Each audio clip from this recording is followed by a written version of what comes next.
And so, while being mentioned Eritrea again and again, we are left in the dark and we don't want to say anything for this time.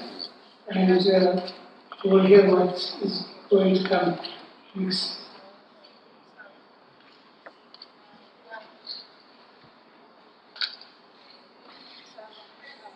Comme je l'ai dit, cette question est sous examen. Au niveau du secrétariat, vous serez amplement informé de ce qui s'est produit, comment cela s'est produit et comment il va être géré. Vous êtes là pour répondre aux questions qui vous ont été posées par rapport au rapport préliminaire. Et je voudrais vous prier et qui est attendu de vous les réponses par rapport à votre rapport préliminaire. Merci.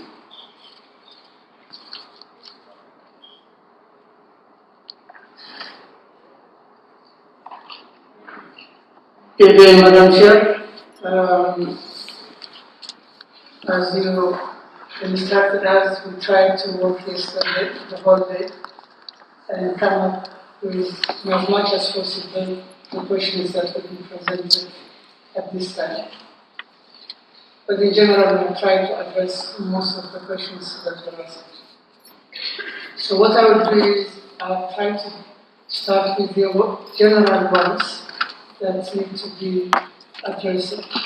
And then in each sectoral area, I will call upon my colleagues, members of the delegation, to address pertinent issues in their own merits.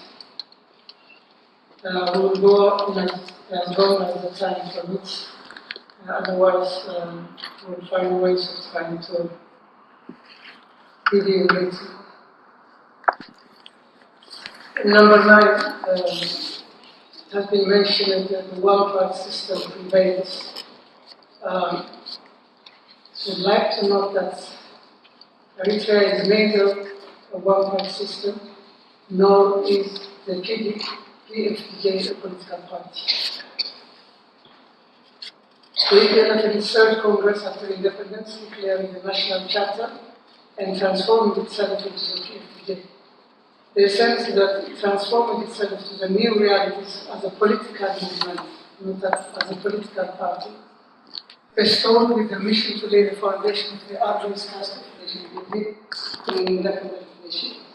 The PFDJ continues to mobilize and organize the whole society, nurture the political and democratic culture, and work to consolidate national unity and citizenship, and the transfer of the values of liberation, freedom, and democracy as a cultural heritage to the new generation. This is rooted in the lofty ideals and values of national unity and citizenship. Moreover, the overall goal of the vibrant future of the new nation became the main drive in the nation building process. As has been made clear in the report, the political process of nation building initiated after independence, and the political trajectory envisaged for what was slow in pace and tempo by the border war and the subsequent belligerences in the last 20 years. Nevertheless, the future course is set to be revitalized it in the political process of nation building, outlined in the report on state governance. Some corners have advanced perceptions and myths that Eritrea takes this existential external threats and belligerences as excuses and exploit them for violating the human rights of the people. These are not only unfounded, but also offensive, insulting the integrity of the system, the people, and the ongoing efforts and achievements. Furthermore, it is a denial of the interdependence of peace and security and human rights and development. Addressing the issues of belligerences and demystifying the perception is a fundamental issue that will benefit progress. It's also essential to acknowledge that in spite of these challenges and hostilities, Eritrea has emerged stronger, is peaceful and stable, because of the resilience and responsible participation of its people, youth, and a pragmatic government, and hence doesn't deserve such type of leaders. Number 12 leaders arrested also several issues have been mentioned. The allegation that the ex-officials were political prisoners or prisoners of conscience detained for having made a call in favor of reform and democratic election with greater respect for human rights is factually unfounded and far from the truth. It's a national security issue in a situation of war. It is otherwise well known that expressing one's political opinion or belief is not a crime out there for any citizen. The Eritrean government did not also arbitrarily arrest the 11 persons. Their case was brought and discussed by the National Assembly. Almost all of them were members of the National Assembly. The National Assembly deplored their grave acts and mandated the government to handle the matter appropriately. The case raised on journalists is also the same and pertains to the same national security situation and action of the time. Subsequent developments that include a prolonged state of belligerency, continued occupation of sovereign Eritrean territories, Ethiopia's pronounced policy of regime change in Eritrea have all compounded the problem and made various conceivable options difficult to contemplate. In number 55, the question of Afar Kunama ethnic groups in Eritrea was mentioned. Eritrea prides itself for its unique attributes of social harmony in a turbulent region afflicted by acute ethnic and religious fault lines and strife. This is the outcome of decades of purposeful work between the very armed struggle and appropriate government of Eritrea policies hinged on equitable policies of rights and opportunities for all segments of the population after independence. Government policy is hinged on unity with diversity and applies to religious, ethnic, and cultural diversity. The state is secular on account of these considerations. There is no official language, and every citizen has a right to elementary education in one's vernacular language. National radio programs and daily newspapers are printed in various Eritrean languages. The overarching government policy and developmental strategy is also anchored on the promotion of equal rights and opportunities. There is no discrimination, exclusion, restriction, or preference made on the basis of ethnicity, religion, social status, language, opinion, gender, and race. In the above context, it's strange that allegation of persecution of the Afar and Kunama ethnic groups is raised. The reference to encroachment on Kunama lands is also utterly wrong and shows total ignorance on the land tenure system in Eritrea.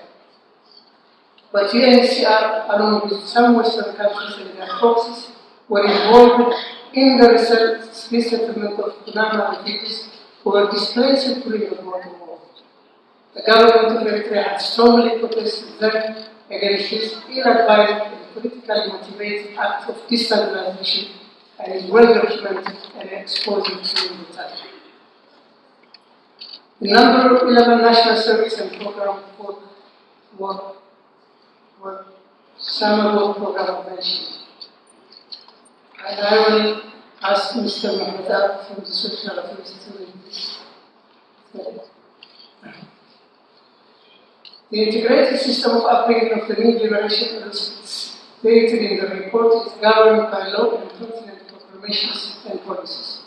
Their contribution in national development on top of their role in upbringing a new generation imbued with the basic national values is significant. In all cases, human rights is respected and protected. It's very important to realize that in a situation of external threats described in the report, the nation has survived in a burden-sharing responsibility by every citizen, social group, and segment of the population. Hence, the role of the national service members and the extension of the normative time are not difficult to understand. The national service has been targeted as forced labor with intent to tarnish the nation and abort its exemplary role in youth upbringing, national development, and national defense. We believe it's a system in which Africa should have a pride and see it as a value in the emancipation of the African youth and African Renaissance. In the above context, it's also important to note that several transformations have been taken in the national service management and implementation, even in the prevailing situation of external threats imposed on the young nation. One, transformation of the national service system towards a structure that befits education, training, and human resource development. Two, a new remuneration system is being introduced at this time. National service recruits enter the higher level systems and technical education and vocational trainings, and after finishing their studies are directly deployed and integrated into the new salary system. These systems are expected to improve the livelihood of the national services and their families. Three, Eritrea learned to practice forced labor. The false accusations against Neptune Mining Company have been exposed by independent, credible, third-party corporate responsibility audit bodies and independent international human rights assessments. Moreover, it must be considered that more than 105,000 were demobilized between 2003 and 2007 from national service, and this has continued on a yearly basis until today, and it is not difficult to imagine what the total demobilized number by now is in the last 50 years. However, there should never be any illusion that we will forfeit our national security and survival and disarm ourselves as our sovereign territories require, and the belligerencies, including dream of regime change agenda and the unjust and illegal UN sanctions imposed on Eritrea continue. Another related issue in number 11 is what can Eritrea do to end the extended period of national service. Very simple. The Eritrea-Ethiopian border dispute has been resolved through the final and binding delimitation of 2002 and demarcation of 2007, the virtual demarcation of 2007, ruling of the independent Eritrea-Ethiopia Boundary Commission mandated by the UN Security Council. However, Ethiopia continues to occupy sovereign territories. In the absence of appropriate measures by the UN Security Council against Ethiopia, explicitly stipulated in the Algiers Agreement and international law, Eritrea has no option but to take necessary measures of self-defense that is appropriate to the threatened phases. It has been forced to prolong the duration of the national service from its statutory 18 months to defend its sovereignty and territorial integrity. The normative configuration of the national service duties is thus affected due to this situation. On this occasion, we call upon the African Commission for Human and People's Rights and the African Union and other concerned bodies in the international order to stand up on the side of the rule of law, justice, and peace against the violations of the Eritrean people's rights to development, sovereignty, and to live in peace without any threats. Furthermore, it must be noted that all the hostilities and allegations in the pretext of human rights have been used as a way of diverting attention from the real issues of injustices. In fact, it is sad to witness that the international human rights architecture and mechanisms are being used in a protracted way for continuing the war agenda against Eritrea and perpetuate regional instability and the dream of regime change. Summer service program is a practical learning process where boys and girls of about 15 years familiarize themselves with their country, people, environment, and culture. It's a practical learning process and experience sharing for young people aimed at preparing them for their future livelihood and contribute to their community by participating in soil and water conservation through terracing and planting trees in their surroundings. The practice is undertaken within 15 to 20 kilometers from their residence and only for 4 weeks duration in the summer, with 3 to 4 hours of daily activity carried for 5 weeks a week. In number 13, what can the ACHPR do to help Eritrea in this situation described? I don't want to repeat what I've been saying again, and I'll skip this. On the implementation of the ACHPR decisions, at the outset, I would like to reassure this august body that Eritrea remains committed to its obligation under all regional and international instruments that it has ratified in general, and the ACHPR and the AU Constitutive Act in particular. It is properly noted that ACHPR pronounced communications 275/2003, 250/2, 428/12 related to the arrest and detention of 11 former government officials and so-called journalists are mentioned. The Eritrean government has provided timely response to the communication received from the Commission on this issue. At this juncture, I wish to reiterate the fact that the national security threat that necessitates the arrest of this person still exists. War clouds are still looming. The government's priority is the defense of the nation's people, and at present Eritrea has no other choice but to ensure its national security and defer implementation of its communications. Number 6, documents cited in the report have been requested. It is indicated in the report that the government enacted and implemented 178 proclamations and 125 legal notices, 72 proclamations and 82 legal notices of this enacted during the reporting period. Copies of those referred in the initial combined report and even others, if requested, can be given. Many of the proclamations and legal notices are in some of the local language, and English versions do not exist. The delegation will address your request after compiling them, and note should be made that the new national courts are still in the state of popularization and discussions. Now let me call upon the legal expert of the Ministry of Justice, Mr. Sri Tahalef, to address the issues related to administration of justice and the response.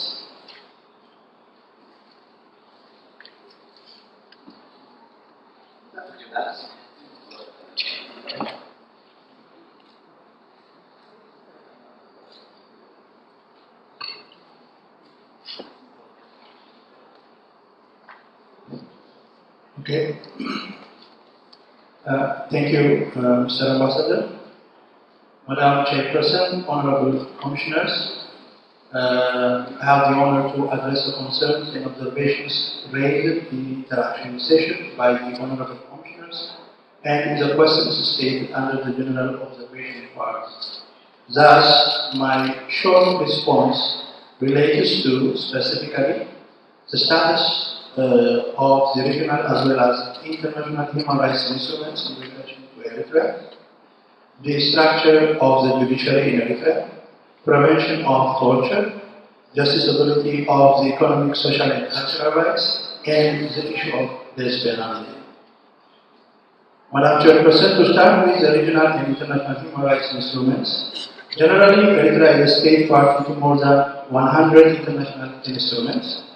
Regarding international human rights instruments in particular, Eritrea is a state party to the following core international human rights instruments.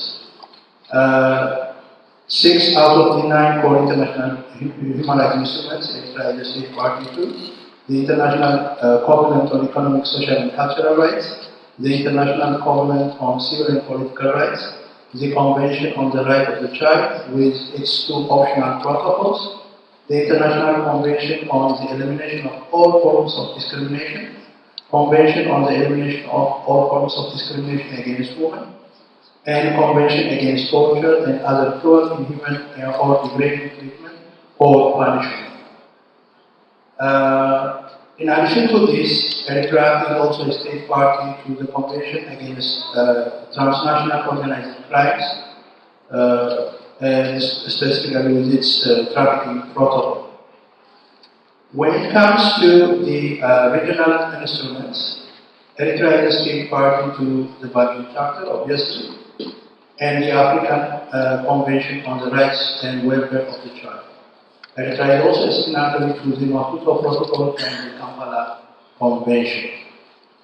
The government of Eritrea is considering acceding to the Convention on the Rights of Persons with Disabilities, Convention 182 on the worst forms of child labor, Convention on Migrant Workers and Asian Families, and concerns of the Commission on the ratification of the remaining regional instruments are noted.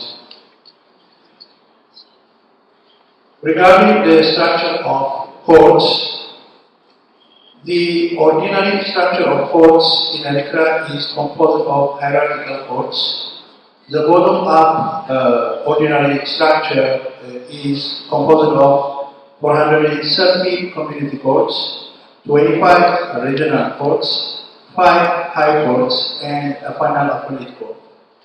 The jurisdiction of these courts, the material, personal, as well as local jurisdiction, is regulated by the traditional civil code of Eritrea, but generally the community court hears only first instance cases, or it has only first instance jurisdiction, while the Zoba and the High Court do have both the first instance as well as the appellate jurisdictions.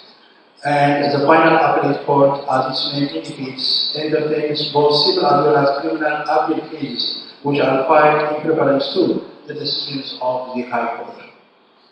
In criminal cases, the jurisdiction of these courts is subject to gravity or seriousness of the case, according to the established rules of jurisdiction.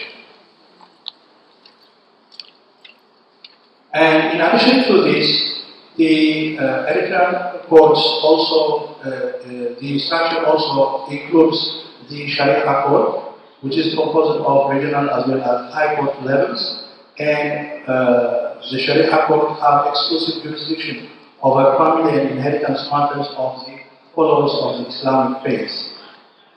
Moreover, we do have also the military as well as the special courts who are duly established by law. The military court is established by Proclamation 1 of 1991, while the special court is established in accordance with the Proclamation 85 of 1996. Pursuant to the Proclamation 85 of 1996, the special court is mandated with adjudicating cases on embezzlement, corruption, and theft.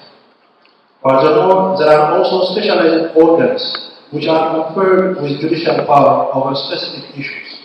For example, the Tax Appeal Commission that adjudicates claims against taxes levied by the Inland Revenue Office, the Labor Court that settled individual labor disputes between employer and employee, the Labor Court empowered with dealing collective labor disputes between employees and employer, and the decision of all these courts are always subject to appeal to the ordinary structure, Zoba as well as high courts. The overall justice system of Eritrea is accessible to all. Thus, no discrimination is made upon sex, age, ethnicity, physical disability, language, etc. in the implementation of the legal rights through the available access to the overall justice system. Madam Chairperson, let me go through to the prevention of torture. Torture of any kind is not condoned by Eritrean domestic laws. And any act of torture entails both criminal as well as civil liabilities in Eritrea. The Transitional Criminal Procedure Code comprises different mechanisms aiming at prevention of torture. Accordingly, where a police officer is provided with information entailing the commission of a crime, the officer has to record such accusation or complaint fully, and the suspect may only be summoned where the investigating police officer believes that an offense is committed. In addition to this, as recent as 2014, Eritrea has acceded to the Convention Against Torture. Moreover, comprehensive awareness-raising efforts are also supportive mechanisms for the prevention of torture. The Eritrean police strives to build the capacity of its personnel through continuous training program in and out of the police training center in the city of Kampala in Eritrea. The judiciary in Eritrea is independent. Judges and public prosecutors have the legal mandate to examine detention facilities and secure the appropriate handling of detainees. Any evidence received through unlawful means is generally disregarded by courts. There are separate detention centers also for juveniles as well as women detainees in Eritrea.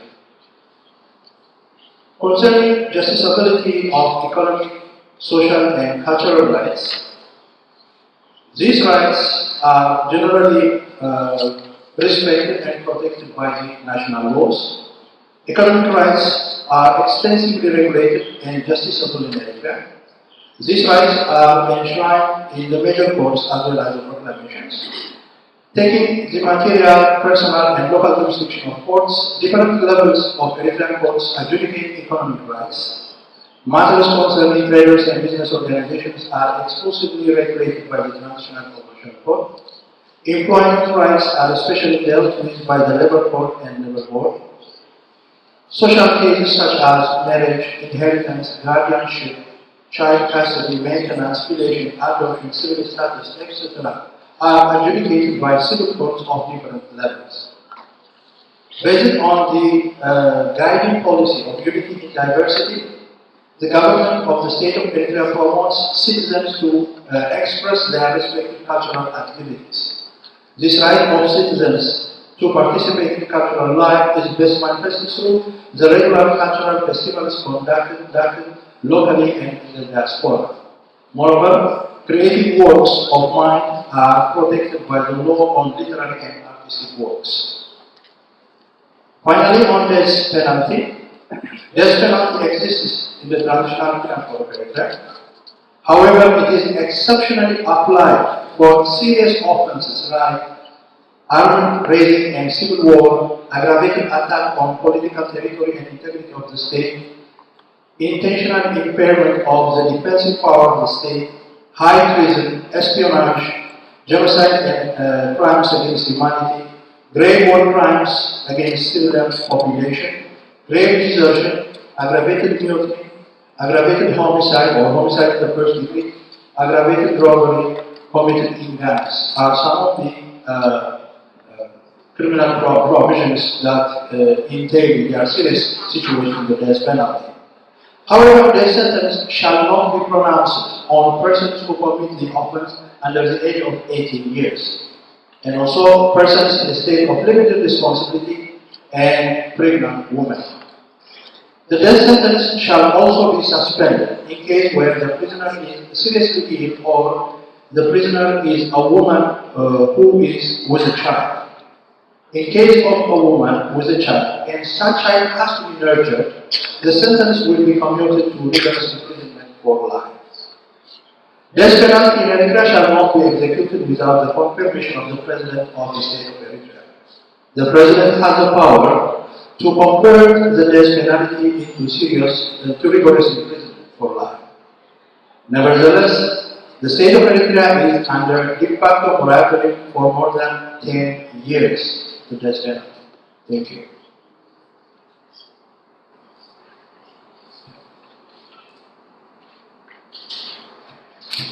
Now I call upon Mr. Adam Usman, First Secretary of Political and Legal Affairs in the Parliamentary Freedom, to give us issues related to number 5 and 14, 15, 16, 17, 20, 21, 22, 23, 24, 25, and 26.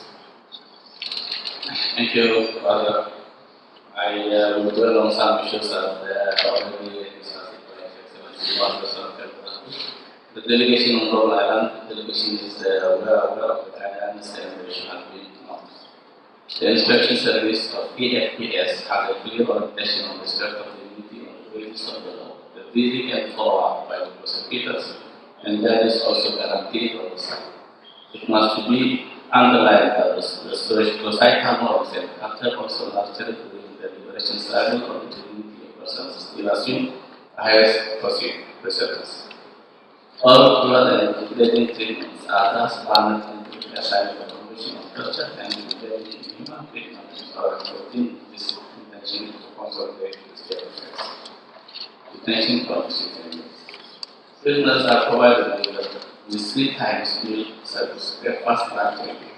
The food they are served with is ordinary and traditional food consumed by the parents, which consists of a combination of cereals, milk, meat, etc.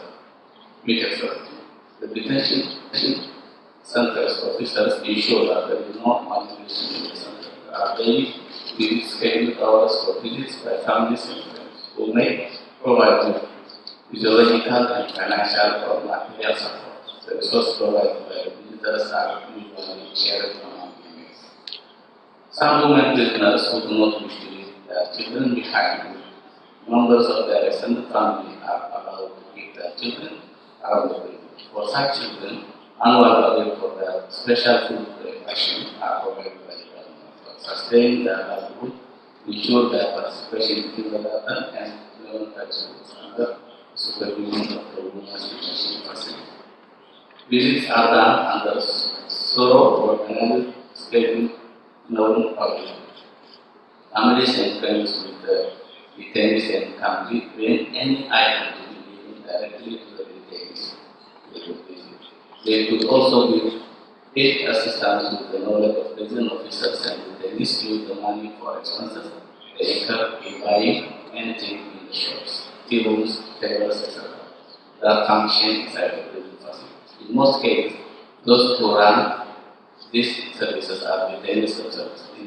It must be noted in this respect that the same way academic, professional training, cultural activities for improving the food situation, etc. are managed and led by the detainees themselves. The detention system now runs a network of clinics and health awareness training programs, in particular focusing on HIV/AIDS, major diseases like hepatitis, TB, etc. The causes and effects of physiological stress, psychological stress, and other topics of importance. All prisoners prison clinics also have HIV consulting center. The prisoners living with HIV and AIDS have access to and therapeutic close follow-up is also undertaken for tuberculosis in this respect. Review of guidelines and dissemination. The guidelines are regularly updated in line with the law and the requirements of the prosecution. In the laws and societies media program and other campaigns, the basic requirements and approaches are disseminated to the public every detainee at the beginning is also familiarized with the basic guidelines and procedures on the way to report any abuse and measures affecting the monitoring. There is an inspectorate authority in the EFS that works in close collaboration with the prosecution, and any association is brought to that body and the state according to the law. Freedom of expression.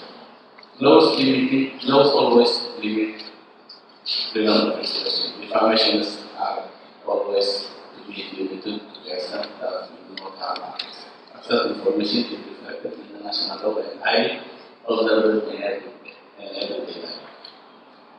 Model law is also on. Number 3, there are only a handful of prisoners who have been detained in detention to the national security issue described earlier in the regulatory process. Telecommunications, yes, there is, but it is the government was acting for the interest of nation. People and services in order to utilize the right and opportunity provided by the media and similar. Number 26, regulation of the regional censorship part cannot be used for inside and polarization, incitement against public or against elements arising of cybercrime can also be considered as a fact that now more international. These are reflections in the position and cooperation policy guidelines of the Evolutionary Committee. Now we go to issues related to women. So I'll ask Mr. Mike Vidal from the National Union of Exile Women to deal with this.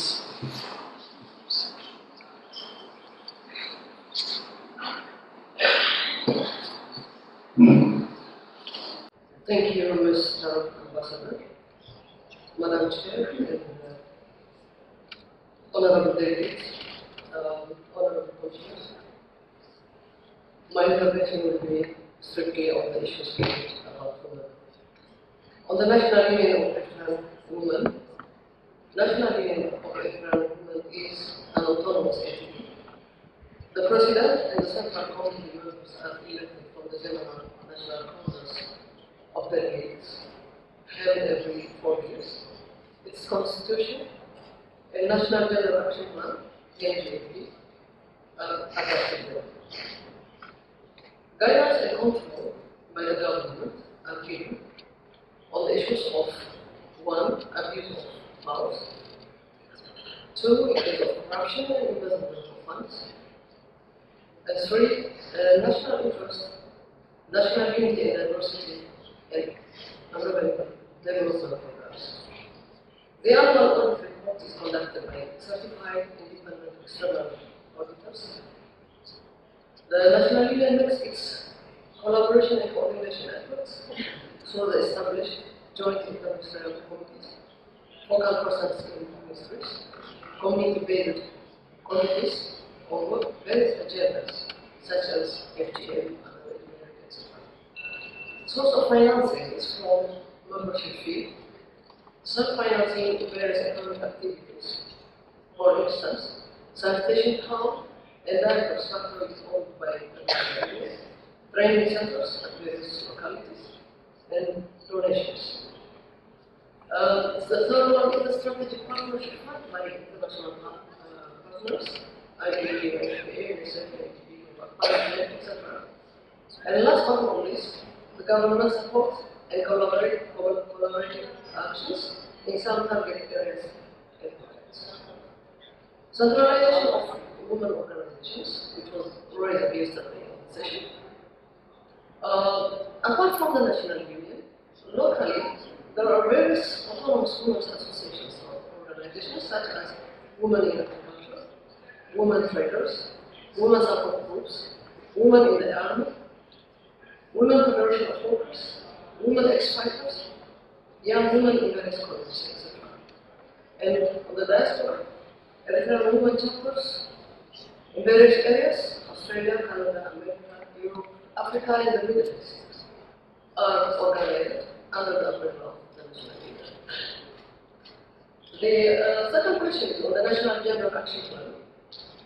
After submitting the first report on Beijing +5 to the Commission on the Status of Women, the CSW in New York, the National Union decides to develop a 5-year action plan based on Beijing Declaration and Platform of Action and the critical areas of concern by prioritizing in the context of Eritrean women.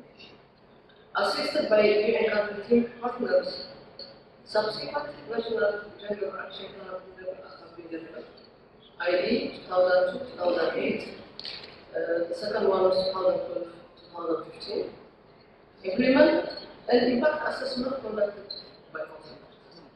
Annual activities are, or action plans, are extracted from the school and other universities. The current 5-year plan covers 2015-2019, and it was endorsed on the 7th National Congress of the National Union of Women, which was held in 2015, and is in the process of implementation. Objectives of the National General Action Plan, among others, is to mainstream gender in policies, programs, and projects in all public and private actors. Challenge to mention limitations of resource. The social transformation takes time and is a process. This by itself is a challenge. The external, existential, and belligerent stance, hence denial of the right to live and to work in peace is also another form of the challenge. The other issue on the land proclamation and the strategies of implementation. Land is property of the state in Eritrea, and hence no tribal and no clan disputes and no gender discrimination based on gender are applicable. Therefore, it has succeeded to phase out most of the challenges women face. Implementation of this proclamation is spearheaded by the Minister of Land, Water and Environment and Minister of Local Government. Implementation regulations pursuant to the Proclamation number 58 of 1994 is issued by the Minister of Land, Water and Environment. For instance, land distributing committees is formed at the village level with a reserved seats for women.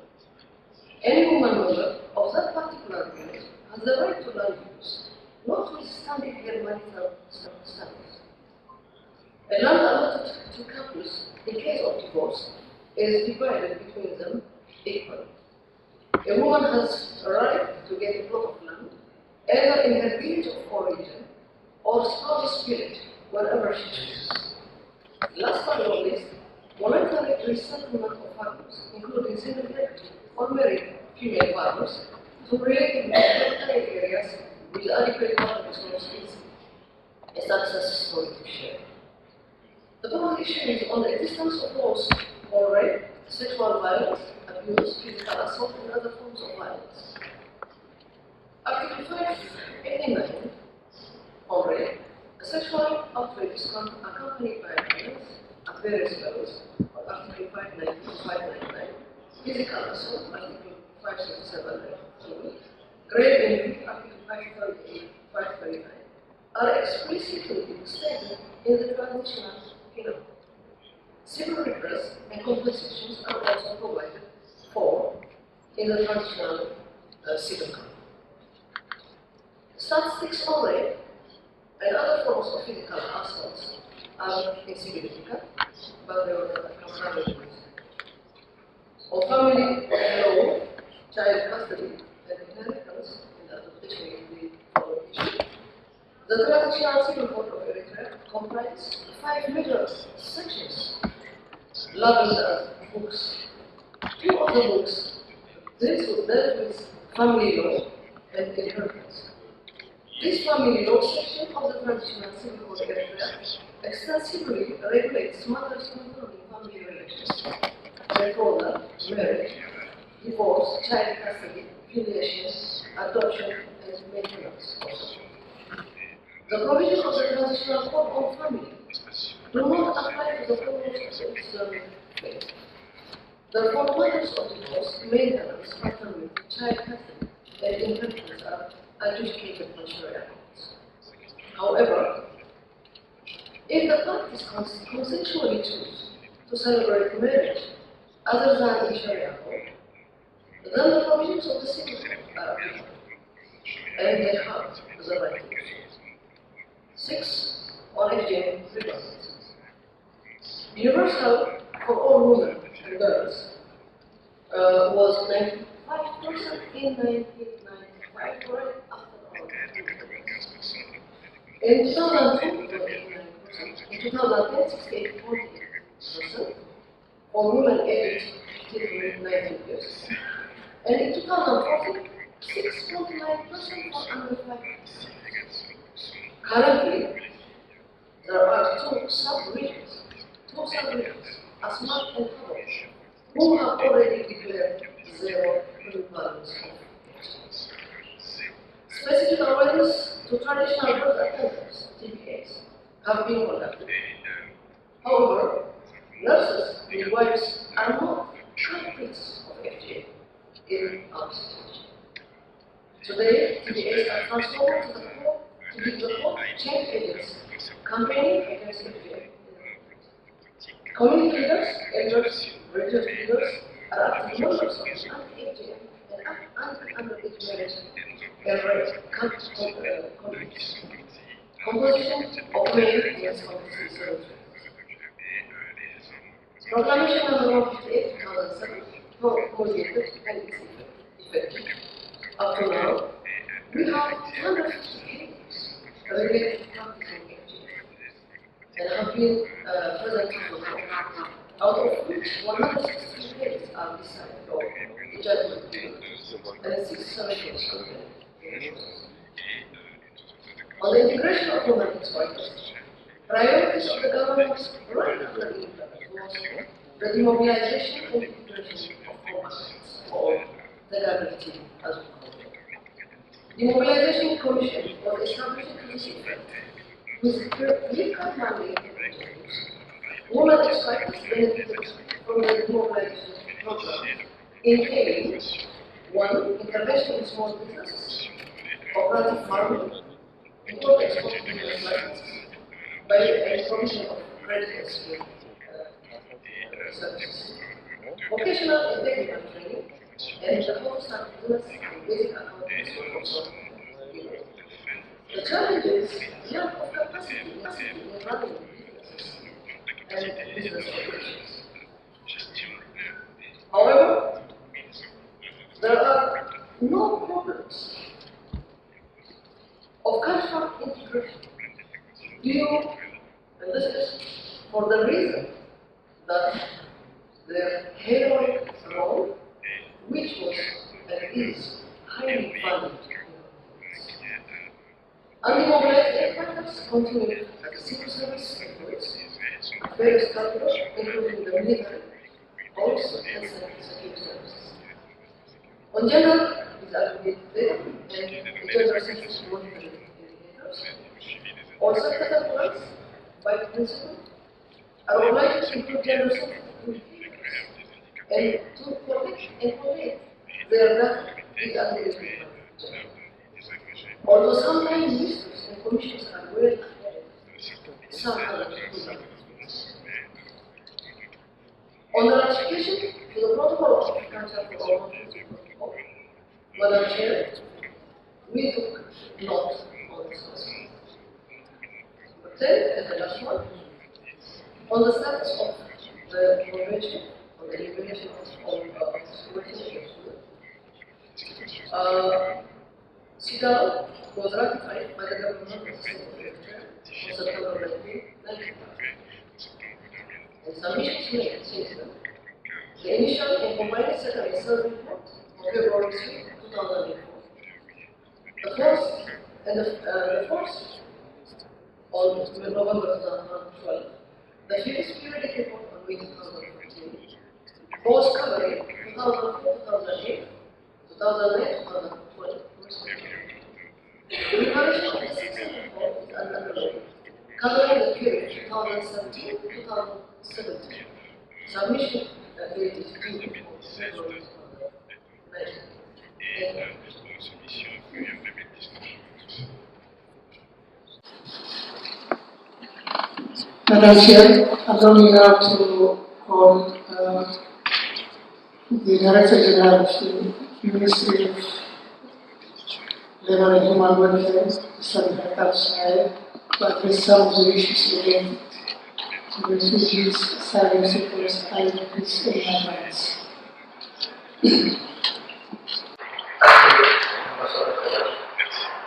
Madam Chairperson, Honorable Commissioners. On the nature of my intervention, I would like to address questions on the provision pertaining to the right to visa work and social welfare. Very early as the Commission Arab, Office for Refugee Affairs. Arab was a government mandated to coordinate research and emergency and the application of subsidies for reporting and settlements of humanitarian partnership from Sudan.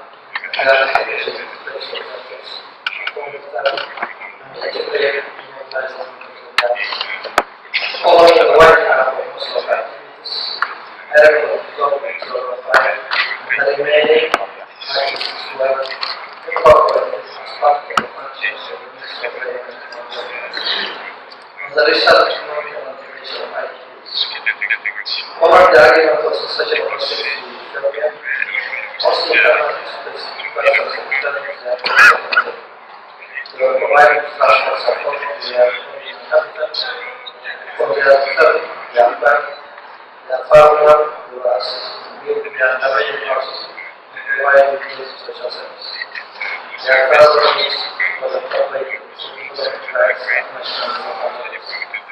However, I think students are still not quite understanding nearby communities of their success in the integration of financial the community platform as a government Madam Chairperson. On the integration of incomes expert from Ethiopia, the 5,000 experience and also integrated together as we have services and the rural service. Most of the government community with urban areas and provide the system from one end, allow to report one-time tax, preserve the efforts, whether the providing society and not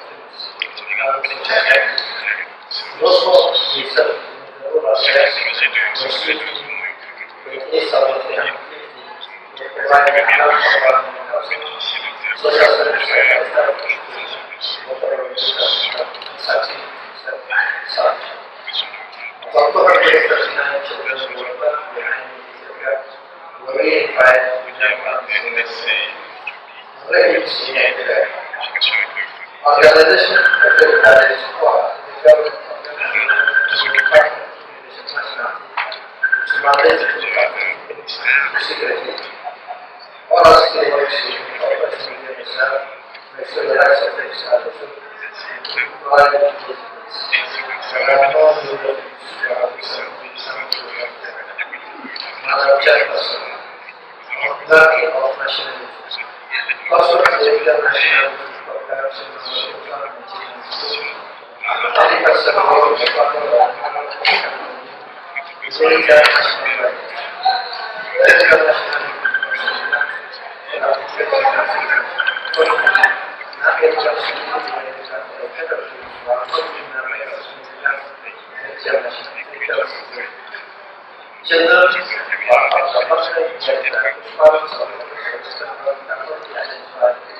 also providing special protection required by the from five care point of view, the rest of the national department, the request convention, and the child may acquire nationality. One student also began citizenship, so that abortion who come in voluntary council in accordance with Article 187, the Labour Proclamation the right to respect and protect. Accordingly, job seekers may apply the employment service and directly to the employer association to activate the declaration. Citizens are encouraged to work and initiate self-employment, yet, however, challenges remain difficult as the necessary measures basically very Madam Chairperson, on the National Confederation of African Workers. The National Confederation of African Workers has a leadership made up of 5 members of the Confederation of faith and women who democrats who are children and students. The Confederation generates its own income from contributions of members residing in the country and the diaspora, proceeds from income generation and cultural incomes, support from special organizations, EU and the agencies. The government of the state also provides support for subsidies related annual money costs. The Confederation has very close collaboration with the National Union of the National Union of Students, and also with the Ministry of Labor and Human Welfare. As government applies for employees, the Confederation has contacts with its host confederation the balance in tripartite leadership. The International Charter on Human Rights Human Rights Center stipulates that there shall be no position exclusively reserved for men that cannot be attained by women. Further response of the government to the country avoids No, I went across the street to get Wi-Fi. Furthermore, most called the Military Proclamation was called the Military. Sorry about that. I just wanted to get a few things out of the way.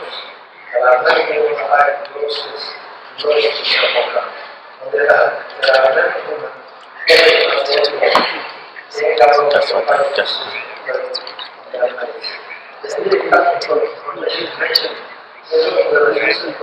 I think it's just like The branch charter of the government is certificate of the license qualification and vocational training institutes for those engaged in the process attaining all education and vocational I said outside, I could see there is Wi-Fi. by providing vocational Nothing training. is happening. Both the national competition and the level of inspection of the municipal level of inspect the safety of workers, hence the quality of remuneration for the current action cannot be accomplished both It's still very clear. the rights of women workers and all in maternity policy practice. The national competition of workers and the Ministry of the Revenue Monopoly have assisted as well and several levels ensure and monitor the implementation with less sort of the labor costs. If there are any information respecting the rights of workers. Madam Chairperson, on the rights of persons with disabilities. The national sector provides for the persons very conditions for the veterans and conditions can be rehabilitated successfully. Therefore, disability and human rights. To take access to the resources of life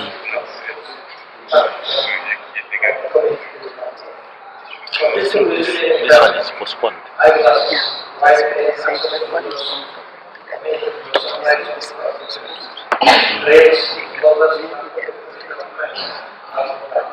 for the persons hearing impairment, hearing device and sign language teaching for the communication training provided for persons with disabilities. With the collective of disability access to education, intensive training to their families, medical arts training, and recreational activities are provided within the available resources. The government follows immediately after the child is in the communication process.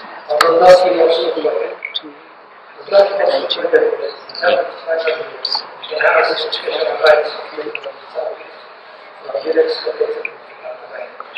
Concomitant development, project outreach and international channel, school households and myself to minimize the libraries and social life. So far, once I've done voice against the global service and the according to the knowledge report, conducted by private sector, funded by UNICEF, children with mobility disabilities, difficult areas, benefited from the wide quality and associated means of transport, resulting in the reduction of larger levels of health service. As a whole, the community is started to provide a safe path for the workers with disabilities. This model is very today and public responsibility of solidarity have been maintained the base for all other interventions and government practice. Madam Chairperson, finally, on the rights of persons. The National Charter of Commission provides policy guidance for the community and other persons. She wants to go to his All persons with care support. And there are many He says the book has a the one He said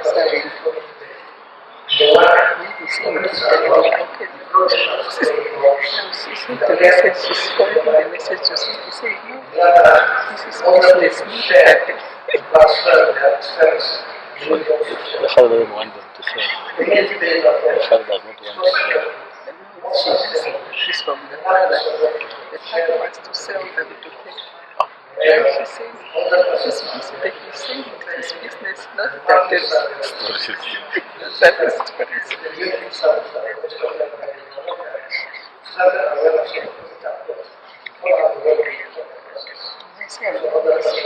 I think I give it reduced price.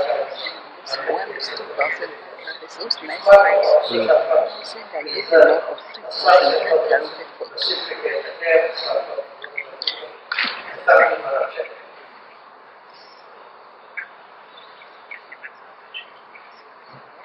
And now I call upon Mr. Musa Naik, Director General of Education, to deal on the issues raised on free education and education of levels, and the secondary school first grade program in Sawa Education and Training Center. Ambassador, Honorable Chair, Honorable Commissioners, distinguished participants, ladies and gentlemen. On the first question, I requested that we give some elaboration on what free education means in Israel. In Israel, the educational provisions at all levels, including tertiary education, are declared by policy to be free of any charge, including free boarding of tertiary education. 86% of the schools are publicly owned and provide free education. Schools supply stationery at affordable price and distribute books freely to elementary and middle level and tertiary. Secondary school students purchase books at nominal price in order to keep them as a reference for their end of high school national exam. Those who cannot afford to buy these teaching materials are given for free through the support of parents, teachers, and students association. Although this shoulders more load and commitment to the government, it's an additional manifestation of education for the education of its citizens. There are limited indirect expenses and family pay for the education of the children. These are school uniforms, transport, and make certain contributions for activities such as sports. School uniforms are not mandatory for rural inhabitants. Those who cannot afford to pay these school expenses are exempted or supported by the school. Honorable Chair, I move now to the second question on issues of education related to girls. The government takes various measures to enhance girls' participation. The provisions of incentives to poor rural girls, building boarding schools, introducing positive discrimination for college entrance, and constructing feeder and nomadic schools to bring schools closer to their homes are among the major steps taken to guarantee their participation and continuity in education. The socio-cultural beliefs and practices are still a challenge to their participation, particularly in rural areas. The fact that they carry most of the burden of domestic activities also is a hindrance. Nevertheless, the participation of many school-aged rural girls, disabled orphan children, and other social groups who were alienated due to colonial marginalization and socio-economic factors markedly increased due to the above mentioned interventions.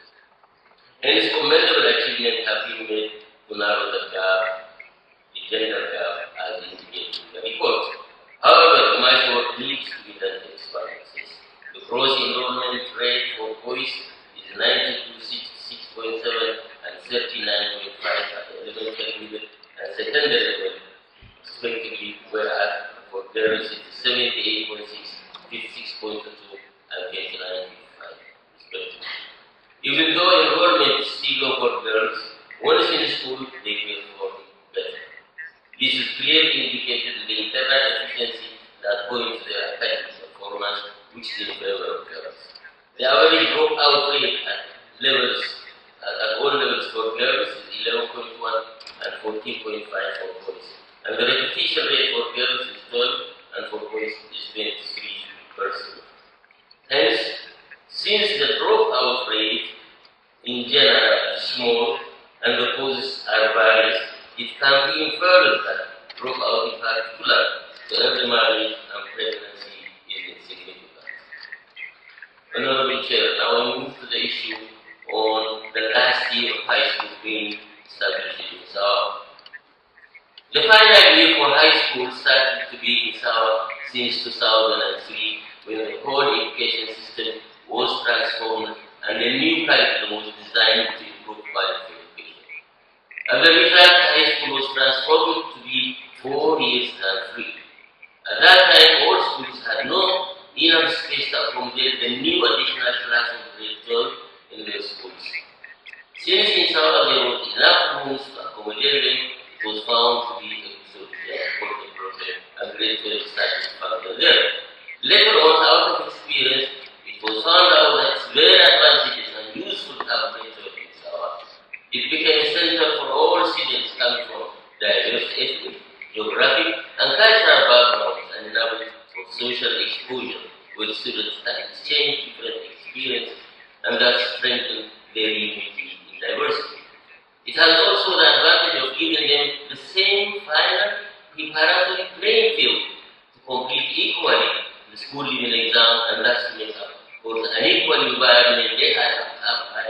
school where they had attended up to grade level. Sawa is normally a military training center for the Eritrean Armed Forces, and it used to be before. The training moved to other places. Sawa has long been converted into learning institution. Besides the grade 12 students, there is also Sawa Vocational Training Center, established in 2007, having 5 vocational schools and caters 19 specializations, accommodating more than 3,000 students. All these learning institutions are administered under the Ministry of Education by its own staff. Once they finish their education and conduct the national exam, they perform their national service training for 3 months under the responsible military training. Finally, they are assigned to different places according to the result of their school level exam. In South, students are provided with all services for free, including transportation to and from their respective places. The school is located in an accessible location where parents and relatives could easily have transport opportunity to visit them. It's well equipped with all the necessary amenities such as water, electricity, sport facilities, etc., which are some of them missing at other schools. Experience has shown that students are highly motivated to go south. Being aware of the above mentioned advantages that they can find in South, and the fact that they will be sitting for their college entrance exam after the end of the academic year made them eagerly await for this opportunity and drop out is very rare. Hence, the question that the last year high school being conducted in South doesn't negatively affect the right to access to education of any social groups not restricted in Paris. I thank you, Honorable Chair. The next response will be on extractive investors because there were issues raised in 63, 64, 65, and in the general observation made the statements on the reports. So, Leon from our permanent mission in Addis Ababa is going to present that.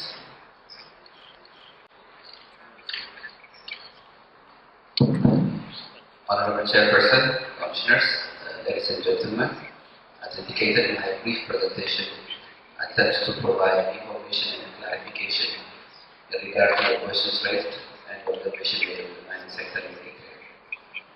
The key principle that the government follows is that all mineral resources in Eritrea are public property.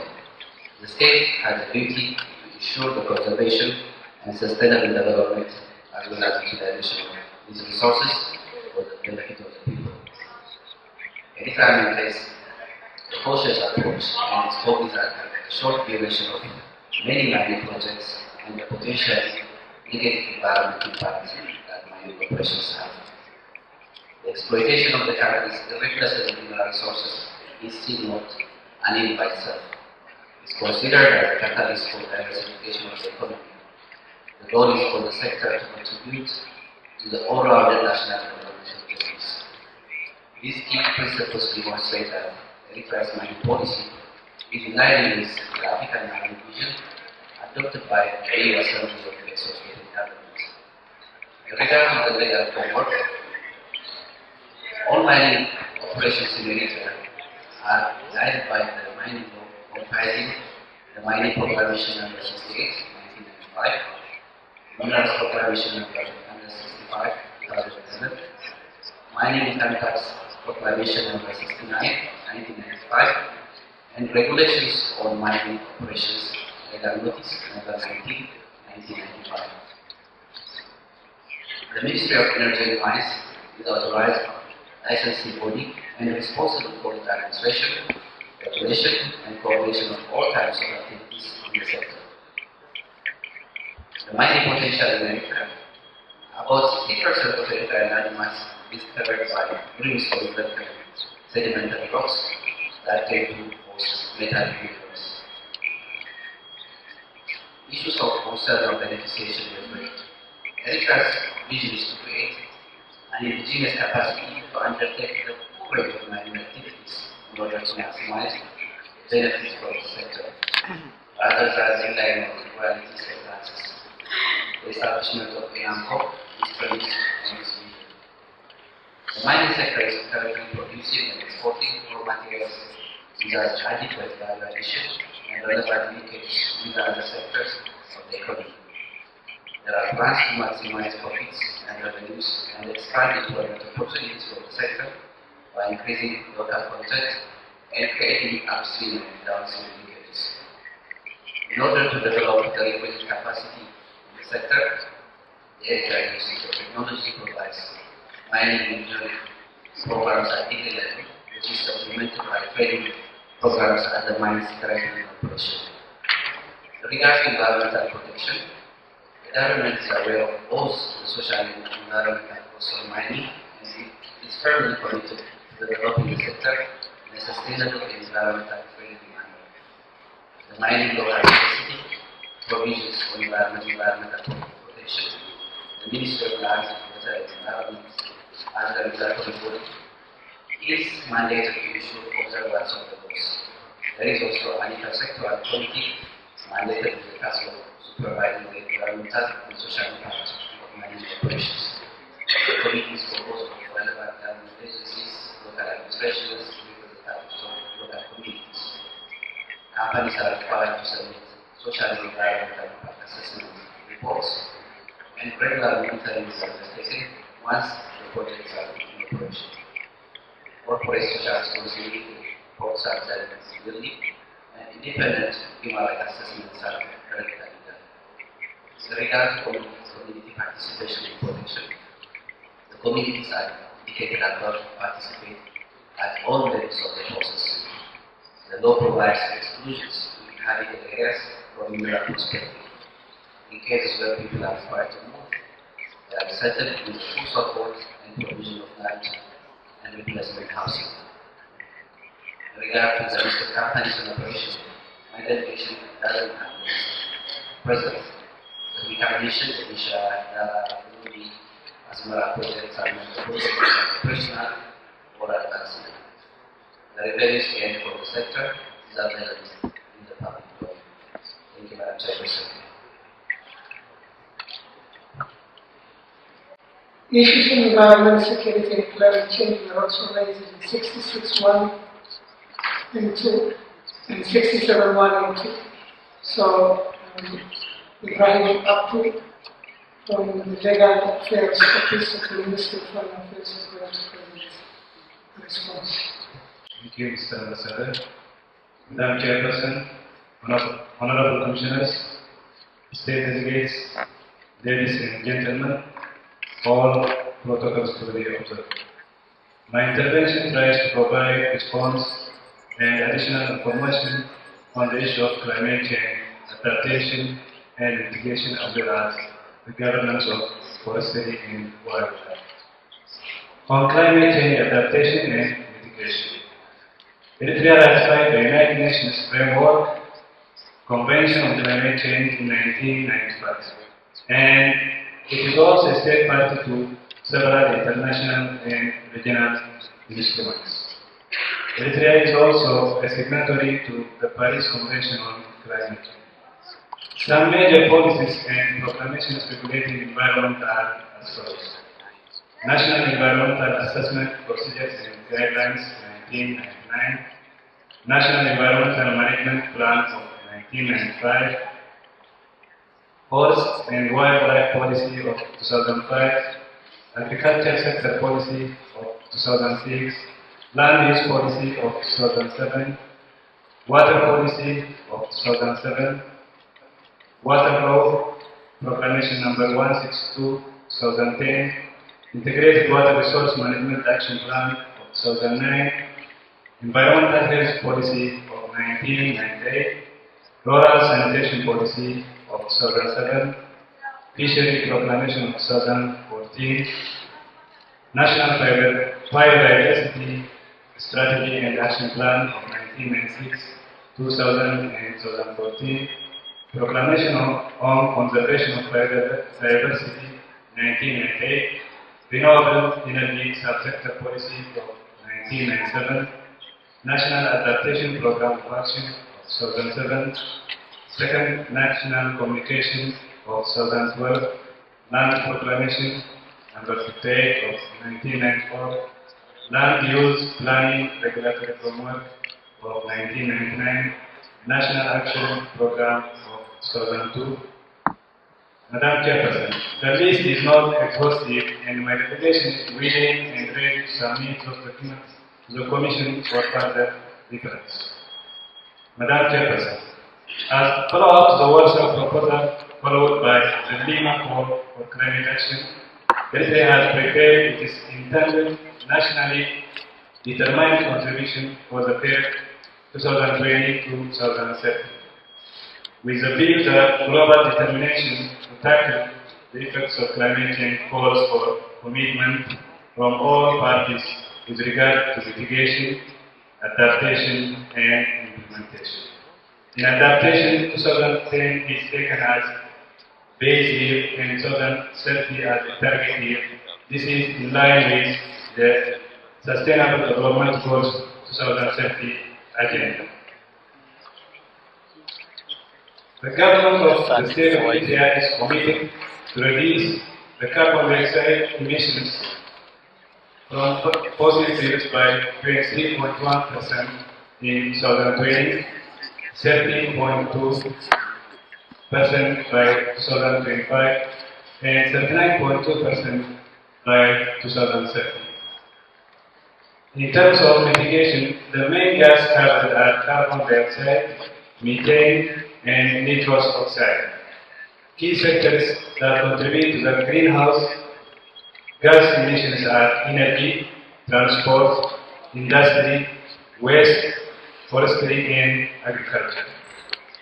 Vulnerable sectors to impacts of climate change that need adaptation include agriculture, marine resource, health, water, and land resource.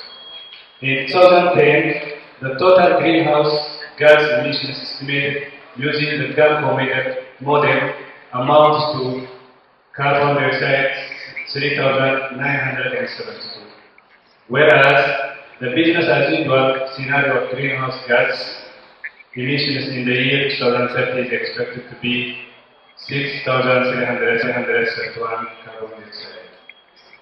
On the energy sector, Eritrea sees two scenarios in the mitigation of the greenhouse gas emissions plan for the next 15 years. The business as usual scenario for all greenhouse gas is expected to increase to 5 metric tons carbon dioxide in 2020, 5.5 metric tons carbon dioxide in 2025, and 6.3 metric tons carbon dioxide in 2030. Therefore, Eritrea intends to limit its net greenhouse gas emissions in 2030 to less than 3.9 metric tons. This would constitute a 9% reduction from the projected business as usual emissions in 2030, or 80.6% reduction from the registrable business as usual scenario in 2030. Madam Chairperson, on forestry and wildlife, Proclamation 155 of 2006 regulates forestry and wildlife conservation and development. The responsibility of conservation and development of wildlife and forestry is vested upon the Ministry of Agriculture. The Ministry conducted researches, developed action plans, issue permits, and provide technical assistance to local communities and individuals of the management of trees and wildlife. In this respect, forest and wildlife guards are appointed in various localities, especially in protected areas. Their task is to monitor and report violations against forest and wildlife to local administration, through which the cases are reported to concerned authorities. Offences against forestry and wildlife are punishable by imprisonment not exceeding 3 years and fine not more than 10,000 Eritrean Nakfa or both. The sentence may also be aggravated pursuant to the provisions of the Transitional Penal Code of Eritrea. Violations against forestry and wildlife fall under the jurisdiction of ordinary courts, with the community court having first instance jurisdiction. Thank you. Now I call upon Dr. Musbaik Ahmed to respond to some of the issues related to health matters and health security.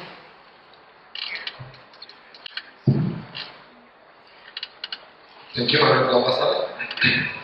Honorable Chairperson, Honorable Co-Commissioners, Honorable Delegates, in my brief remark, I will address the health-related issues.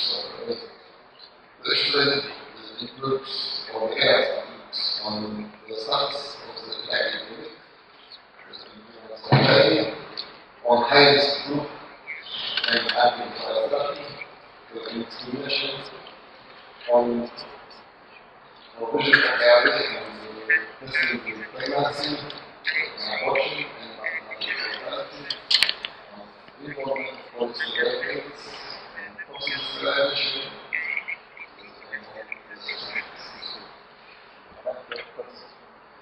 on the status of HIV epidemic and HIV. Combat HIV is a multi-sectoral strategy where each sector implements share in preventing and control of the The results of the 2010 population health survey indicate that 0.9% of adults aged 15 to 49 were infected with HIV, with variations in age, sex, residence, residential area, and goal. And in the youngest group, the prevalence is very low, was very low at the time, below 0.6%.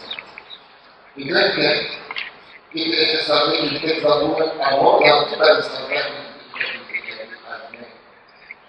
The female male infection ratio of 2.26 is female infection ratio of the number of Gender difference in infection levels reflect biological factors that make women more susceptible to this infection. They also relate to the fact that we have both infected and many of the margin of the The consistent and steady decline in HIV prevalence triggered the following in the fourth international AIDS experience from 2012 to 2016. Deliver massive results for the silver access and zero new HIV infections, zero discrimination, zero AIDS resistance. And a significant reduction in national HIV prevalence from 0.9 to less than 0.5%. She wanted to change. Strategy plans achieved. Particularly from 0.9 Based on the spectrum model, with decreasing trend in incidence and with advent of treatment for HIV deaths have been reduced by 79% from 2005 to 2015 and are expected to continue. Another person. Second issue on high-risk groups and antiviral therapy. The HIV development is characterized by a generalized epidemic among the mainstream population and a concentrated among specific key populations at high risk. Hence, focus on high-risk groups is needed to sustain this. This overall positive figures indicate the need for a some change in the current approach, moving from the generalized epidemic towards a focused epidemic, where specific attention is given to commercial disorders, drug levels, and other high groups. Accordingly, the King's Special National AIDS Strategy Plan extends from 2017 to 2021 gives adequate emphasis to these vulnerable groups. There is no negative extent to discrimination in any HIV intervention, including by sexual orientation. If the sexual orientation is known and considered high risk, the only possible discrimination is positive, meaning Zedi and Gedi. The Ministry of Health has been providing antiviral drugs since the third part of 2000. Based on the spectrum predictions, 65% 68.9 of the eligible patients should have been on antiretroviral therapy. Then 66% of the estimated eligible patients received ART increased from 4% to around 7% of the country.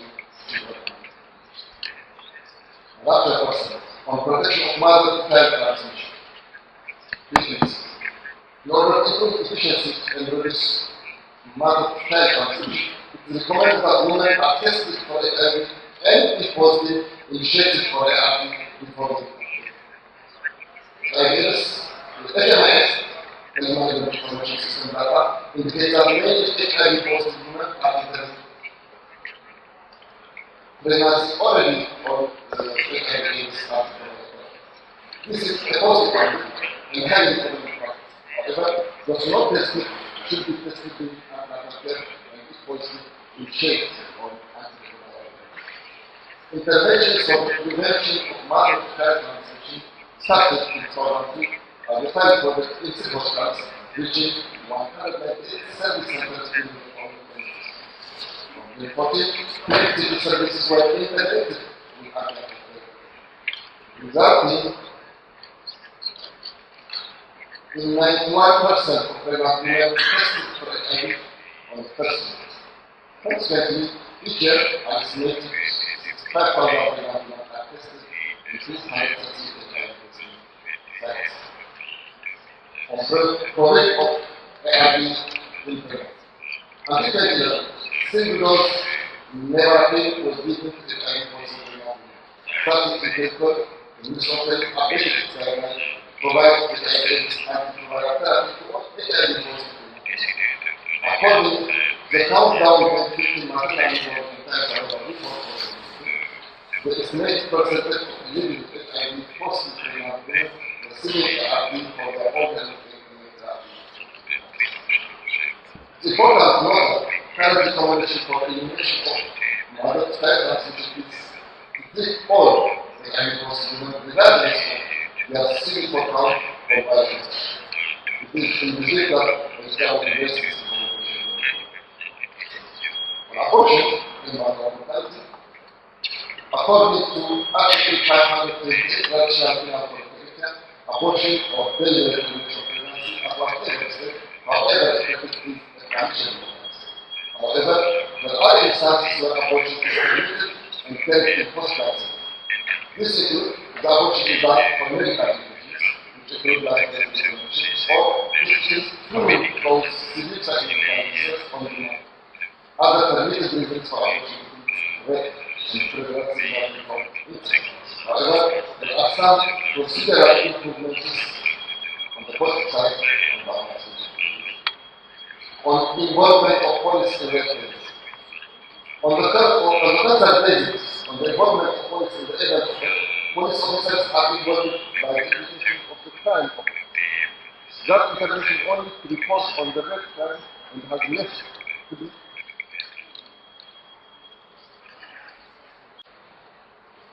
Okay, thank you. So on abortion and maternal mortality.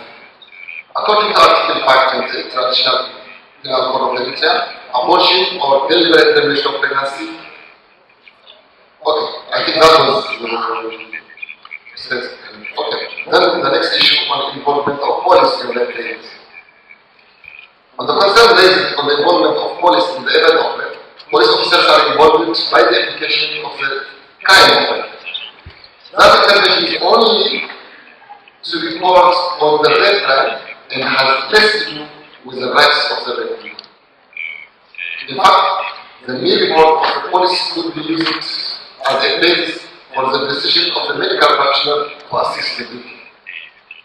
The Ministry of Health policy and strategy plan recognize that family planning is the first pillar of safe motherhood and a key intervention for sustained maternal morbidity and mortality reduction, and calls for the prevention and management of unwanted pregnancies and unsafe abortion. The maternal mortality ratio per 100,000 live births has reduced from 1,590 in 1990 to 485 in 2016. This represents a significant reduction of 70%. hemorrhage, hypertension, sepsis, and abortion are responsible for over 60% of maternal deaths in the country, contributing 5%, 16%, 10%, and 10% respectively. Hence, maternal mortality attributable to abortion is 10%. On forced sterilization. When the patient is concerned with forced sterilization, there is no involuntary or in any way forced sterilization participated. 100% on obstetric fistula. The income obstetric fistula repair project was launched in 2002 with the core program activities that include 1. Training of clinicians for obstetric fistula prevention, repair, and enrollment. Annual visiting certificate leave from Stanford University USA started in 2004 and continued. Provision of drugs and supplies necessary for fistula care. The establishment of a center dedicated for fistula in Fistula Hospital at Mendefra Regional Hospital. Community awareness for positive maternal health indicators using an information, education, communication platform. Informants interview in 2014 revealed that while most fistula patients are primiparous, a significant portion are multiparous, as is found in all fistula services and reports. Primiparous women usually make up to less than 50% of the fistula cases. The following are the key social and demographic characteristics of the 1,200 operated fistula patients, which include 49% divorced, 1% have no left child, 57% are living in Uganda, or older when they were below the age of 20 years. Larger percent will be commissioners or representatives and other participants. The objective of the fistula program is significant decline in the prevalence of fistula, followed by elimination of infection.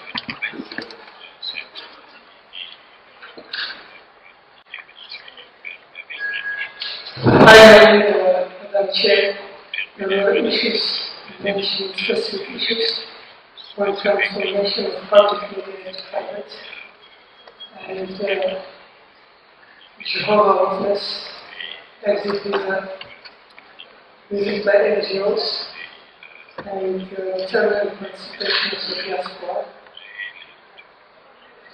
I think these are some issues mentioned, and I'll try to briefly mention our response to these issues.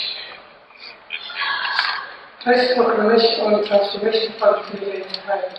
Press proclamation 1996 was released in press media.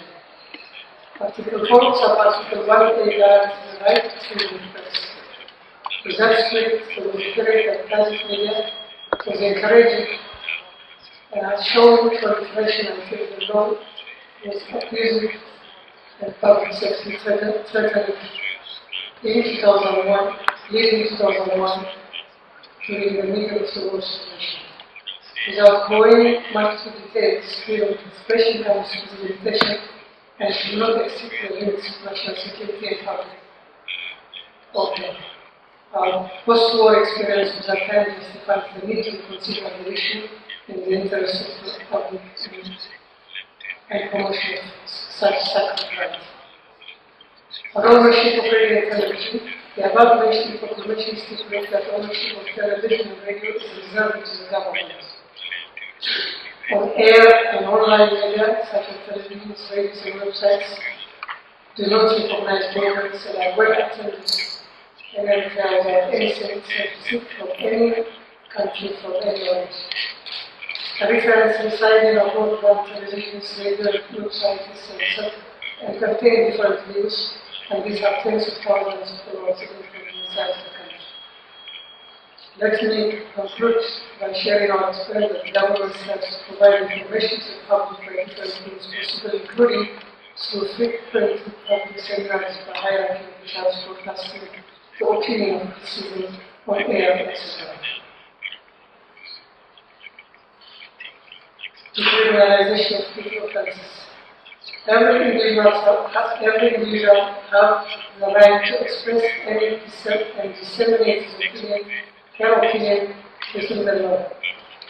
Article 19.3 of the International Covenant on Civil and Political Rights also states that freedom of expression shall only be exercised in special duties and responsibilities.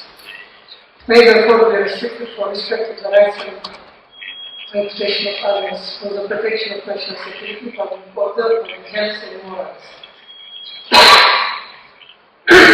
Sorry. This shows that the freedom of expression is not absolute.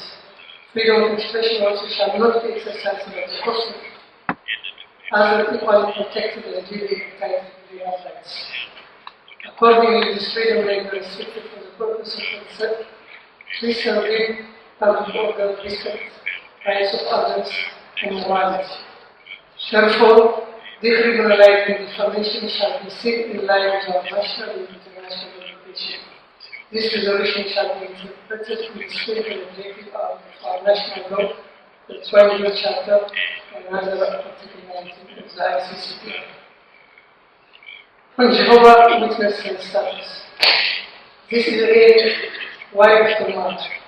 The truth is that Jehovah Witness publicly announced at the outset, immediately after liberation of independence, that they do not recognize Eritrea's independence and temporal governmental authority established in Uganda. This was unprecedented and unheard of as far as we know. These acts meant they were not subjected to special harsh treatment as claimed in statements. The government simply refused to issue or renew their business licenses. Indeed, they cannot have it both ways. Refused to recognize the temporal government and respect its laws, but at the same time request legal services from the state government. Refusal to enroll in the national service entails certain legal consequences as explained in other sections above. With the Jehovah Witnesses, the problem was early after liberation for the reasons described earlier, long before the enactment of the national service. On exit visa for Eritreans, the Eritrean immigration policy and guidelines govern the overall movement from and into Eritrea. Exit visa for nationals is stipulated in the policy. Presently, it reflects the prevailing situation in the country. It has been indicated that Eritrea has been subjected to continuous spirits and dangerousness, and illegal migration embedded in the declining human trafficking networks has been a political ploy against Eritrea to lure the young generation. The intention is to create a generation gap that also serves the aims of becoming Eritrea's national defense and national development organization in the critical situation described. Hence, the executive system addresses this prevailing situation in national security and interests of rural development dimensions. On the visit by NGOs to detention centers, the extent and scope of visits to detention centers has been mentioned earlier in the report and in the response. There is no ground for allowing NGOs special status to visit detention facilities. Families, friends, and interested citizens and groups have the right to visit the detention center. On consultation, during the preparation of the initial and combined report, associations have been registered in accordance with their status for consulting. The report was enriched and the process was held. On the return and participation of the diaspora to Eritrea, although in purely legal terms, those who leave the country illegally committed an offense and should have faced appropriate, though lenient penalties for breach of the relevant laws, the government waived these regulations to practically exercise clemency for those who want to return. The UNHCR cites the UNHCR's lack of objectivity and professionalism that characterize in general the situation in Eritrea, which was reflected in the 2009-2011 eligibility guidelines, was critically evaluated by the Eritrean government, and a dialogue was conducted with the UNHCR to review this unfounded, unwarranted eligibility guidelines that focuses on political asylum and Eritreans. Nevertheless, no Eritrean is subjected to harassment simply because he/she is afraid. The fact is given, those who have asylum papers come back to their country periodically for family reunion, vacations, and other personal matters. Eritrean tourism is basically the diaspora who visit their country during the summer as well as during Christmas, Easter, Eid, Independence Day celebration, and elections. More than 85,000 Eritreans on the average come back from vacation every year, and this number is greater on special occasions. For all these financial reasons, few families can afford to live in their homeland each year, and most people come every 3-4 years to Eritrea. The allegations cited on this is simply incompatible with the facts and reality of the ground. General remark. I would like to thank the interpretation of Commissioner Reddy in this deliberation. It was mentioned that we did not the Eritrean delegation did not participate in the interactive dialogue where Commissioner Reddy was a panelist in the discussion. The reason why we didn't support was clearly stipulated in the press statement that was issued at that time. When engagement and dialogue is convenient for any purpose at any level, there must be an engagement with dignity, fairness, and balance. The selection and composition of the panelists was unfair, unjust, and unbalanced. And the Secretariat refused to accommodate some of Eritrea's suggestions and inputs in the selection and composition. So we did not decide to participate. And as I mentioned, engagement has to be with dignity, fairness, and justice. On another note, caution has to be made on the part mentioned by Commissioner Reddy on the transmission of some of the questions to this body. And we feel that there are appropriate channels and procedures of doing that. And furthermore, it will be very important to consider, for the sake of fairness, that African Commission mandates be restricted to the mandates that they are given. Thank you very much.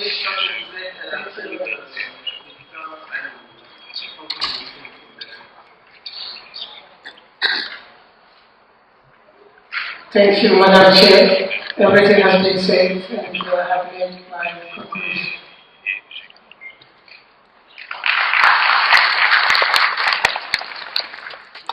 Merci des questions. Je voudrais donner la parole au commissaire rapporteur avant de conclure ce débat. Madame la commissaire. Thank you very much, Chair, and thank you, Ambassador and the team, for responding to the questions raised by the Commission. And I hope that you recognize that this constructive dialogue is within the spirit and mandate of the Charter. As we receive your report, you have taken advantage of the opportunity to dialogue with the Commission on the progress, challenges, and of course some of the concerns raised by commissioners and the Commission generally. It's all with the aim and spirit of assisting Eritrea to fulfill its obligations in accordance with the Charter, and I hope that it is within the spirit, that you have received this dialogue. We note some of the progress made in your response in terms of the efforts to promote and protect human rights. But we still feel that some of the answers that you have given are not quite satisfactory given the obligations and rights in the Charter. You have made mention a number of times about the country's efforts and concentration in dealing with external threats and belligerents, which we agree are serious issues that the country has to contend with. But we do not think as a Commission it is sufficient to justify delay in certain processes, for example, the political processes, the implementation of the Constitution, having general elections when in fact you do have regular local and government elections, providing redress for victims who allege violations of the Charter. We only hope that you will continue following this dialogue to reconsider some of the positions that you have taken and that you would be mindful of the Commission's guidelines in terms of some of the rights and how these rights should be effectively implemented and enjoyed by citizens in the country. We welcome your commitment to continue to engage with the African Commission and to ratify some of the protocols, for example, the Protocol on Persons with Disabilities, the International Instrument on the Worst Forms of Child Labour, and that you will consider ratification of the other protocols. We welcome the moratorium, the 10-year moratorium on the death penalty, and we hope you will continue and even take steps towards the abolition of the death penalty in accordance with the Commission's guidelines. We also want to highlight the certain issues we want you to continue to work on as you go back to your country, which is still with the issue of the Jehovah's Witness, that after so many years, it is time to begin an engagement with them to address their human rights situation. Persons who are detained without trial, that the country should take steps to bring them to trial or release them so that they can reunite with their families. The engagement of independent civil society organizations, the prolonged period of national service. We think it is but fitting for every young person to be able to know when that service will come to an end. We welcome the number of demobilizations that have taken place, and we urge you to continue to do so. We want to encourage you to provide us with the relevant write-up and documents that you have promised to provide the Commission. And we would implore the delegation and the state to authorize the promotion mission to Eritrea so that the Commission can go and have more insight, first-hand insight into the status of human rights in Eritrea and have a deeper engagement with different sectors and stakeholders within the society. We wish you well in your efforts to promote and protect human rights, and we hope that you will implement the concluding observations that would follow this process. Thank you very much.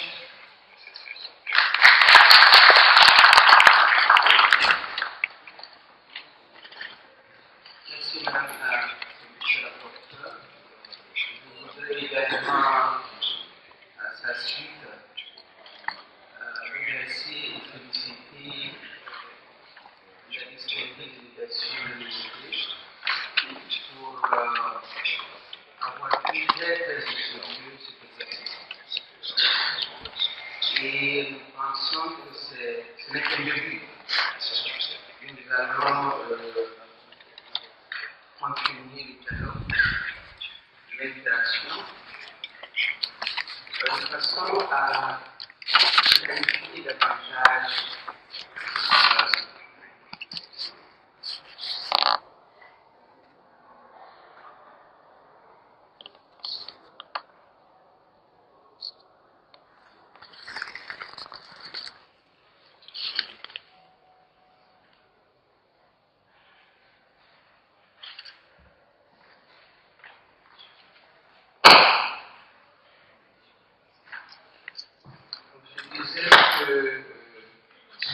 cette interaction doit continuer.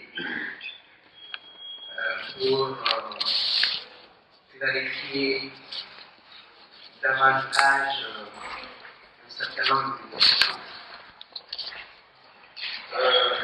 Je voudrais, sur les observations générales, dire que l'Érythrée fait souvent référence à des principes et à des directives des Nations Unies.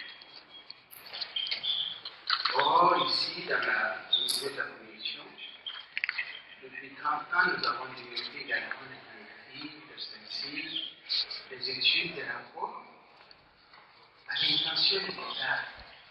Les observations générales également de plus en plus qui clarifient chacun des articles de la Charte africaine des droits de l'homme.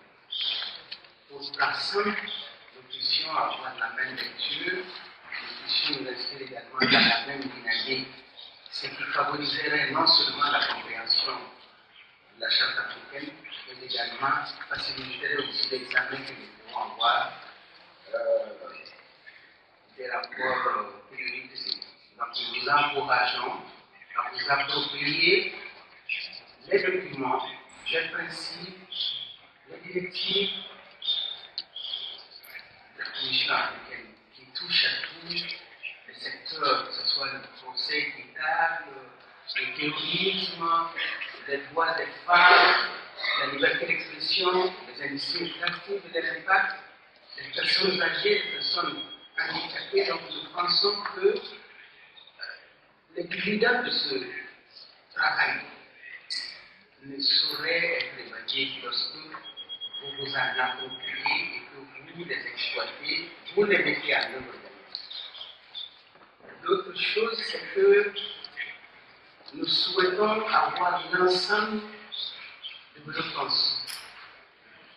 Et nous savons certainement que dans divers domaines, vous avez peut-être des documents, vous avez également toute la latitude de vous exprimer la campagne, donc nous souhaiterions avoir des documents écrits sur l'ensemble des réponses que vous avez données aujourd'hui pour nous permettre effectivement d'aller à l'élaboration des observations conclusives s'agissant de votre rapport initial, également des rapports combinés. Donc je pense que c'est un travail solide qui devrait être fait et qui doit reposer également sur vos déclarations, sur les éléments que vous-même vous nous mettez à disposition.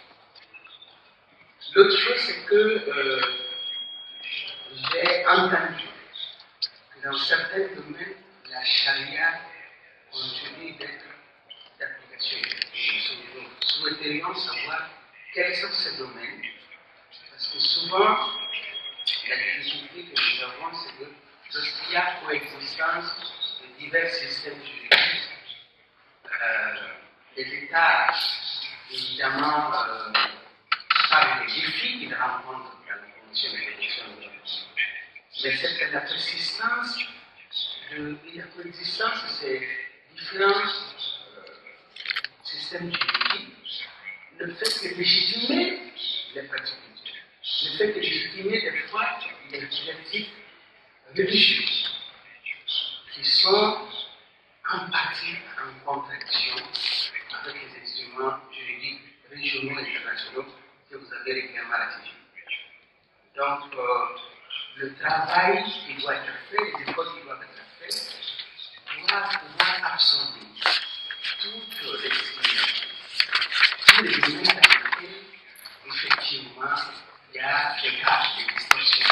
Donc, nous devons être fixés sur les domaines qui sont de la compétence de la charia. Vous avez également parlé, j'avais noté également dans le rapport, de tribunaux communautaires. Là également, nous souhaiterons savoir quelle est la compétence de ces tribunaux et est-ce qu'il y a différents degrés de justification, différents degrés de recours contre ces tribunaux communautaires. Vous avez également parlé des codes traditionnels.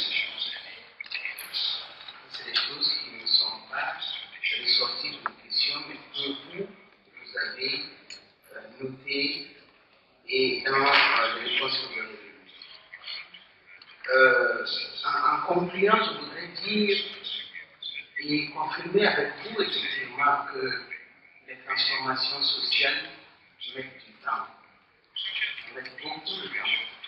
Et des fois, la loi n'a pas d'imprégnation effective sur les comportements, les schémas sociaux et culturels. Il y a des efforts qui ont été faits, mais il y a plus d'efforts qui doivent être faits dans les domaines essentiels. Le protocole de Maputo, vous en avez pris note, sans que nous puissions savoir s'il y a vraiment une date butoir, voilà, au bout de laquelle vous allez effectivement signer ou ratifier ce texte important. Donc, mesdames et messieurs, les représentants de la République dominicaine, je voudrais sur ces mots vous féliciter, vous encourager à aller davantage, à travailler davantage dans les domaines de la promotion et de la protection des droits de l'homme. On sait que ce n'est pas facile. Il y a des ressources, il faut mobiliser, il y a de la sensibilisation qu'il faut continuer à faire. Il y a également l'harmonie et suivre les progrès sociaux qui sont des fois dépendants des progrès économiques qui, eux, peuvent changer les conditions d'existence de production. Je vous remercie et nous attendons incessamment des réponses écrites que vous-même vous ayez données pour ne pas vraiment aller peut-être dans des conclusions, dans des recommandations qui ne sont pas données. Donc, nous vous remercions et nous souhaitons bon retour dans votre pays.